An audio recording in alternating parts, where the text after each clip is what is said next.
Okay, so let's move on to the subject matter of today, which is Schrodinger's cat. And just to do a little review there, recap, I started a couple of weeks ago talking about the origin of the universe, actually the origin of matter. I'd rather call it origin of matter. It's more precise. And according to mathematical physics, it started with a big bang. Okay, so we started with a big bang, and then we look at the evolution of this matter, because as soon as the Big Bang happened, you didn't have stars and galaxies and atoms. No, no. According to mathematical physics, that took a process. We started with subatomic particles, such as quarks and so on. That built atoms. From there, we built gases. The gases clustered around built these galaxies, and within the galaxies, from those same gases, the stars came out. That's the general picture that I covered.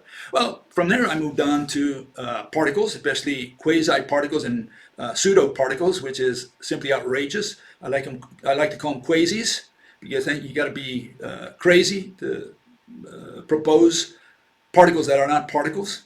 Okay, but these are a little more far-fetched than the typical particle that we had with quantum, I guess you could call it classical quantum mechanics, where you have the particle, and then from there we moved on to the pseudo-particle, to the quasi-particle. Okay, and then we looked at some of the properties of these particles, and those are scary. We covered the other day spin, which ain't spin. In other words, they use that word spin, and it's very misleading, because we're not talking about spinning like a top. We're talking about a different kind of spin, which they haven't even been able to define. They don't even know what it is. Okay? But whenever they want to give a physical interpretation, they use the top analogy. They're talking about that spinning like a top. That's not what spin is, not in quantum mechanics.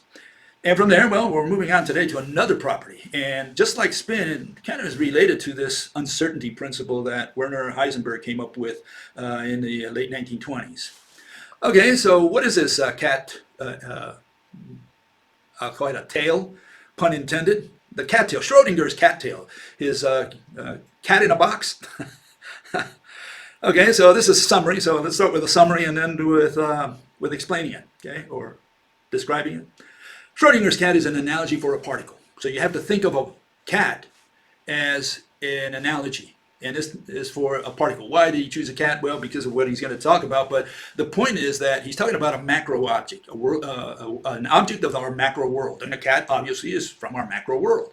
And he's going to turn that, more or less, its properties of this cat. He's going to try to explain the properties of a particle with this cat. So he assume that whenever he says cat, he's talking about a particle. Okay. One of the problems is that, so the cat represents a particle. Okay. The so-called particle is merely a probability function. Okay, so this so-called particle is not a particle, not what you think a particle is. It's not a corpuscle, or what they call a classical particle. It's not something, period. It's not something, it's nothing. That's what it is. It's an equation. They call that equation a particle. As long as you keep that in the back of your mind, you don't lose track of that, you'll be okay. I won't hurt you. Okay? The particle is described by a wave function. The wave function, what? Proposes that a quantum mechanical particle is spread out and occupies all of space, something a cat can't do. This is a smeared out cat in 3 dimensions. So this poor cat, occupies all of space. Okay? And they call him a particle. When does the cat become a particle? When he condenses into a cat back again. So he has these magical powers that the cat can be a little cat like your cat at home if you have one, right? And as long as you don't look at it or touch it or whatever, it suddenly occupies all of space. It's only when you turn around and suddenly you look at the cat, then the cat turns back into a cat. So you never catch him in that moment when he occupies all of space, okay? But that is the theory, essentially. Okay, this distinguishes the fact that they have this spread out thing. It distinguishes that from a classical corpuscle, okay? Which is, again, the typical particle everybody thinks about, a little ball, a little bead, a little grain of sand. That's what we're talking about when we say classical. Schrodinger put what happens to a micro subatomic particle in macro world terms. In other words, you have to remember that for all practical purposes, what we would say today, Schrodinger was a dissident. He was a dissident from what? He disagreed specifically with Niels Bohr and Werner Heisenberg, which came up with this Copenhagen interpretation of quantum mechanics. And Schrodinger, like Einstein, they were not too fond of that. And so he was trying to make sense of that somehow. And he said, well, I don't know, is that how the subatomic world really behaves, like all these people are saying? And so he was a little bit skeptical, and so he created this analogy, this tail, the cat tail, to try to put it in layman's terms so that people would understand what the mathematicians were doing, what they were saying, what they were proposing for the microscopic world. Okay, so that was his intention. So Schrodinger wants you to understand how absurd, how ridiculous the physical interpretations of quantum mechanics are. Okay, so he wanted you to understand exactly what he's talking about there. Okay, and this is important because you have to remember Schrodinger, he won a Nobel Prize later on because of his equation, which was an important equation, by the way.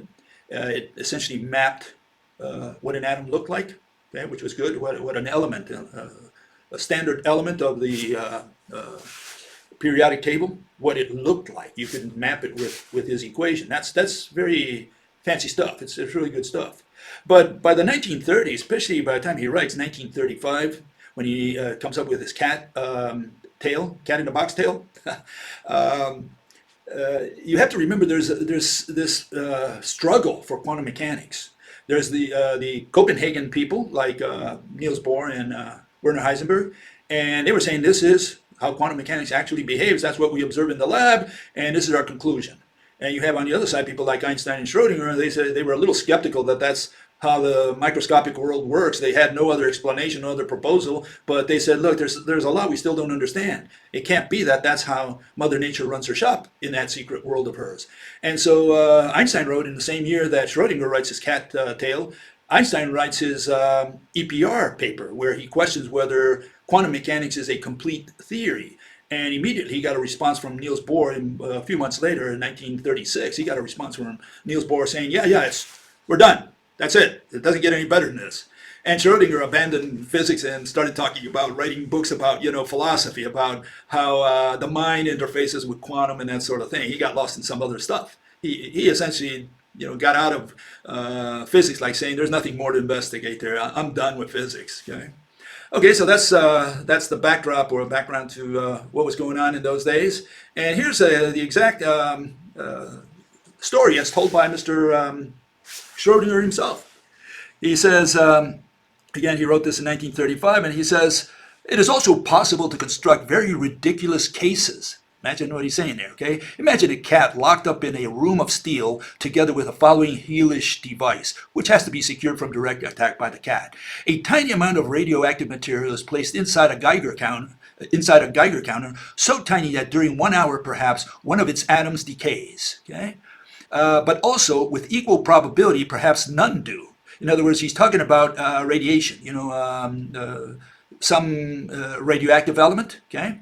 And so he says, if it does decay, then the counter is triggered, and through a relay activates a little hammer which breaks a flask, glass flask, right, containing hydrocyanic acid, in other words, some poisonous gas.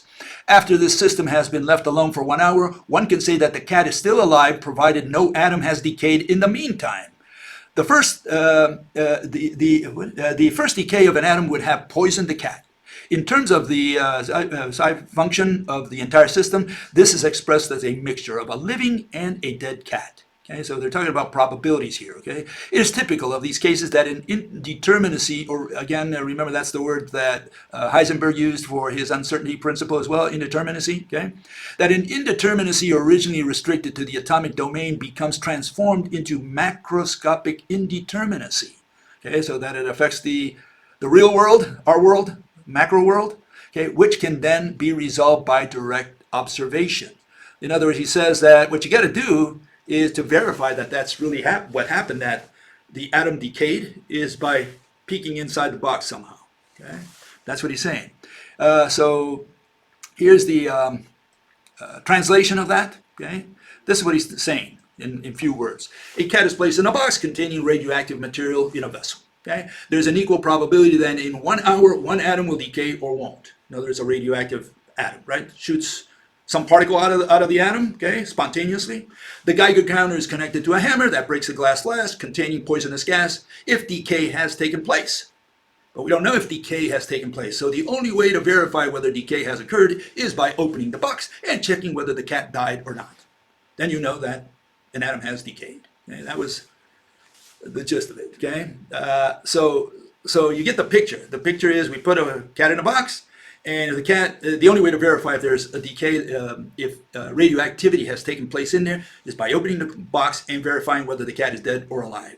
Until then, he's in this probability world of probability, which is what quantum is all about. It's about probability.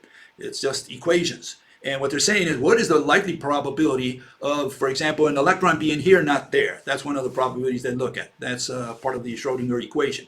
It's a what they call a wave function. Since it's a spread out thing, covers everything all the way to the edge of space-time. And the particle can be almost anywhere, except, for some reason, I never could get an answer to that. It cannot be beyond the surface of an atom. It's got to be within that. It's got to be within what is known as an orbital or an energy level. Okay, those are the terms they use.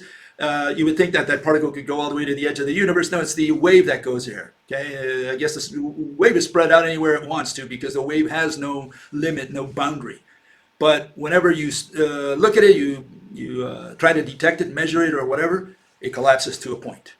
That's the argument. Yeah, that's the theory. And this is along those same lines. The cat, the only way you're going to know if there's been a decay, you got to look at the cat. Okay? Is it alive or dead? And until then, he's in this world of probability that he could be half dead or half alive, as they say. Or he hasn't chosen whether he's going to collapse to a particle or not.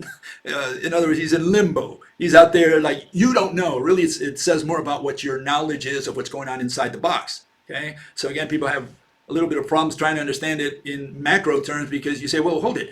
Until I peek, isn't the cat either alive or dead in there? He's got to be one or the other, whether I peek or not. Peeking only certifies, whether the cat is dead or alive. That's all it does. But he had to be dead or alive even before that, and that happened when the decay occurred. Okay, the fact that you have no knowledge of what's going on inside the box, that's a separate issue. But the mathematicians haven't figured that out. Okay, so here's the notion, I guess. This is a way of putting it. This has to do with superposition, meaning that particles can be simultaneously one on top of the other as well as spread out. Okay, and it says that the superposition means, or it implies, that the cat is in all possible states. Okay, so I don't know if there's any other state for a cat to be in other than alive or dead. Maybe he's scratching, maybe he's not, I don't know, but for sure, they're talking about whether he's alive or dead. So it's a black or white. It's a coin toss. It's heads or tails. Okay, that's it. In other words, the cat is both dead and alive before we open the box and peek inside. In mathematical physical terms, right? Math phys, that's what this is all about, right? That cat is a tiny ball and a smeared out wave, both. Because the probability of the cat being both is simultaneous. In other words, he's both a particle and he's a wave. Okay, that's complementarity for you, the complementary principle. And then conclusions of the mathematical physicists is that subatomic particles behave in strange ways that we don't observe in our macro world. Well, yeah, that's one way of looking at it, and I'll show you a different way of looking at that. Give me a second here, let me pull this up. Okay, just want to point out that this has to do also with Heisenberg's uncertainty principle, okay? And we talked about that the other day, just briefly. Heisenberg says that when the ball is standing still, it doesn't move, and when it moves, it doesn't stand still. He made an equation there, and because of that, he got a Nobel Prize, okay? Great for math, terrible for physics, because, yeah, we all know that when you stand still, you don't move, and when you move, you don't stand still. And the more you stand still, the less you move, and the more you move, the less you stand still. Great. I mean, he really deserves a Nobel for that. Okay, here's the many worlds version that we have today, which is probably the most popular version of the cat in the box tale, okay? Which is that there are many worlds out there, and for every step you take, you branch off into a different universe. There are gazillions, I mean literally gazillions over gazillions of universes out there, and every time you take a step, you branch off into one of these universes, okay? And you see the illustration at the bottom. Anything that can happen does indeed happen. Okay? So it's not that it can happen. That's not just that it can. It will happen. It does indeed happen. So when you took that step today, you won the lottery, you died, you were alive, you rode a car, you did all these things simultaneously, but every time in a different universe. So you have all these histories out there, okay? So in this universe, the cat is alive. In another one, it is dead. Okay, and when you open the box, the world histories split. In other words, what you have is the splitting of all these universes, all these world histories for every action on Earth, for every person on Earth. This is what these people are proposing.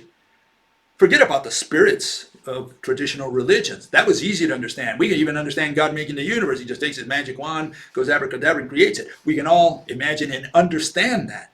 This you cannot understand. What do you mean? For every step I take, I branch off into a different universe. In this one, I was shot, by a gunman, and I died. And the other one, I won the lottery. And the other one, I drove a car. I mean, what is this? This is more than surrealistic. It's just idiocy to the gazillionth power, according to how many universes are out there. What is it? Is this science? Is this really science? Is this what mathematical physics has come down to? And so, yeah, the universe splits and creates copies where all possible outcomes are come true. They are true. And yeah, it's up to you to wonder whether this has anything to do with physics anymore. All I can give you is my conclusions, and here they are. Okay, this is my take on this. I'm saying that Schrodinger came up with thought experiment as a way to argue that this theory did not make any sense. He was essentially laughing at the interpretations of quantum mechanics. He says, look, you can't really put this in macro terms, which, by the way, Bohr and Heisenberg agreed to. He says language is not sufficient to describe this. That's the way they put it. He says we can only describe it mathematically. But then if they can only describe it mathematically and they're only going to provide an idiotic explanation, why do they even attempt to give a physical interpretation to their equations? They should leave it at math, and math only, a description, a mathematical description. We're done. We're okay with that. No problem.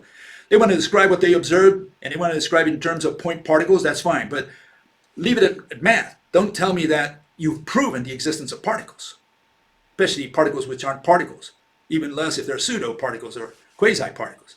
No, you got to leave it at math. You want to talk math, talk equations. Don't tell me that you know something about the real universe, about the microscopic, subatomic universe, because your equation says something. No, that's your physical interpretation, and if it's idiotic, well, we have to apply Karl Popper. We have to say that, look, falsifiability, I mean, if you believe in Karl Popper's falsifiability, saying that any experiment debunks your theory, if we can show an experiment that shows that your theory cannot even, in this case, not even be imagined, then of course you have to apply Karl Popper in that situation. Not that I do, I don't care about Karl Popper, but the mathematicians, they love Karl Popper, and they love falsifiability. They say experiment debunks theories. Well, here their theory is that the particle can be at two places at once, or that it suddenly converts into a particle. No one can even imagine that. No one can imagine many worlds. And here, this is when they are supposed to be applying Karl Popper, Popperian falsifiability. This is the moment, and they haven't done that. Okay. Instead, instead of accepting the ridiculous explanations, rather than they accept them instead of rejecting the particle hypothesis. I mean, they should erase the board and say, well, no, we can't do this with particles. The problem is particles. If you're going to try to explain, being at two places at once with particles, you're going to have a tough time. And of course, you're going to invent principles like, the uncertainty principles or superposition principles saying, oh, a particle can be at two places at once or two in one place. You're going to invent all that because you have no way of explaining with particles, especially anything related to action at a distance. You can't explain tunneling, you cannot explain entanglement, you cannot explain any of those action at a distance phenomena, including, for that matter, gravity and magnetism, which, you can do it with, a couple magnets, as I always do. You got two little magnets there, and there you have it. Okay, so how do you explain this? You're going to use superposition, you're going to use what in between the two magnets? Okay, and gravity is the same thing. So yeah, they cannot explain all this, and you cannot explain it with discrete particles. What they should have done is abandon the particle and apply Popperian falsifiability, which is what they love. Okay, they love Popperian falsifiability. We can call it the falsifiability principle or the Popperian principle. This is where they should apply it. We should reject particles. And if not, then again, they should not try to translate their equations into physics. Okay, because all they have is irrational explanations.